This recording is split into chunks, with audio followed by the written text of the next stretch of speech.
food and fuel shortages have crippled Lebanon's economy and forced cutbacks in essential services. And now Beirut is seeking to import gas from Egypt and electricity from Jordan using Syrian infrastructure.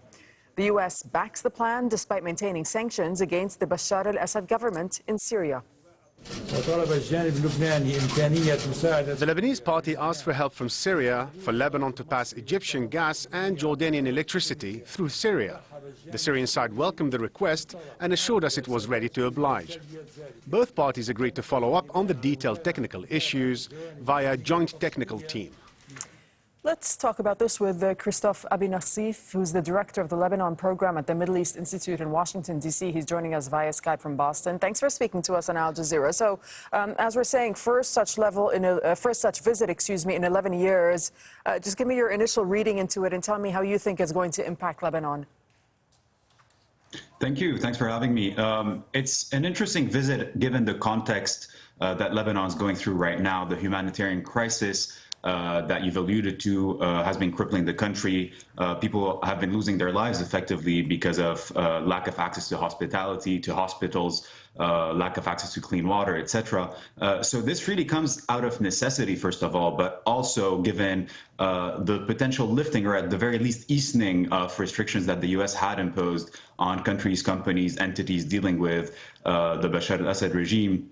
Seeing flexibility coming from the U.S. has definitely helped propel that forward, but also, and at the heart of it really, is first of all the humanitarian crisis in Lebanon, but also the interesting regional dynamics that are happening on the economic level as well, with Jordan, with Egypt, that are also in a way greasing the wheels for such a deal to be taking place, and for the Lebanese delegation to actually head to Damascus today. Right, but you know, Christophe, I mean, many analysts say that the reason this has been facilitated, and particularly with the U.S.'s blessing, is because of the Iranian oil tankers that are now currently on their way to Lebanon, and these Iranian oil tankers were coordinated by Hezbollah. So do you agree with that? So I think it's an interesting chicken or egg dilemma here, because although both announcements came at the same time 2 weeks ago, both of them have been, in a way, in the making for many, many weeks before our negotiations were ongoing. But they didn't come at the same time, because Hassan Nasrallah announced the Iranian oil tankers when he spoke on television, and shortly afterwards, the American ambassador in the U.S. announced that she was willing to facilitate this.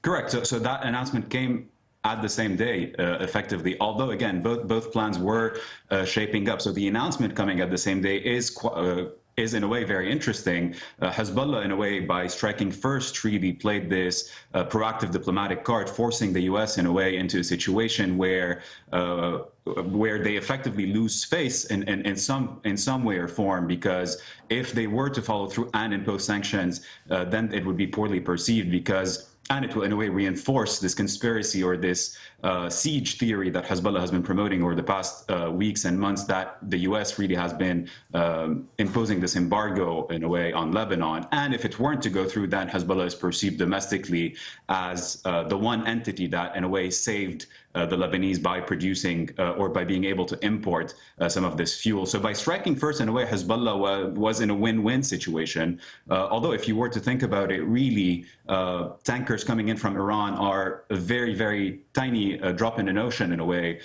when it comes to meeting the needs of the Lebanese market for a few days. Right, but it is still help. It is any help is welcome. A lot of people say, no matter how small at this point, because of the crisis that Lebanon is facing. But let me ask you this. I mean, what's really interesting as well is to see how the U.S. All of a sudden is now ready to lift sanctions, or some of the sanctions at least, that the U.S. has placed on Syria, just to try and offer another alternative to Iran and Hezbollah. That's true. So I think I would be careful, potentially slightly, with saying lifting the sanctions. I potentially think that this is an exception to the rule. It's important to see how this develops and how the integrity of the entire sanctions system is really perceived in the days ahead. I don't think that this is only a Lebanese play per se. I think this is more of a regional play. Jordan is a very close ally to Washington, D.C. Jordan is suffering from a lot of fiscal pressures right now. They are oversupplying effectively. They have an oversupply of electricity that they actually pay for. So part of that component has to do with easing pressures, fiscal and economic pressures off Jordan, who will also be one of the beneficiaries really in this deal. So I think it's more of a multifaceted deal where definitely the U.S. is in a way playing or competing, I would say, well, maybe not competing, but at least playing, well, we can say competing with Iran in a way in terms of who ends up providing that, so that Lebanon does not fall into the further into the sphere of Iran, or that Iran doesn't end up being perceived as really the facilitator or the savior in that particular context. Just very briefly, Christophe, from what I understand, and correct me if I'm wrong here, but this deal, this Jordanian-Egyptian supply, is going to need many months and perhaps years to be operational. Is that correct? It will take a while. I don't think we're talking years here. We're probably talking weeks to months. The infrastructure is actually in place. The problem is that there's a lot of the grid, a lot of parts of the grids that actually need maintenance because they did get damaged during the civil war and conflict in Syria. The technical part of things is not going to take more than a few months to actually achieve. And this remains, in a way, the only, given the current state, right? So when you're underwater, it's tough to really think further ahead in the medium and longer term. Unfortunately, the government had 30 years really to think through contingency plans for a scenario that we're at today. This will take a few months, but it will eventually contribute. It will not resolve the problem, but will definitely ease the pressure off the Lebanese people, off the foreign currency reserves that are being depleted as a result of having to import these large quantities of fuel. Thank you so much, Christophe Abinas.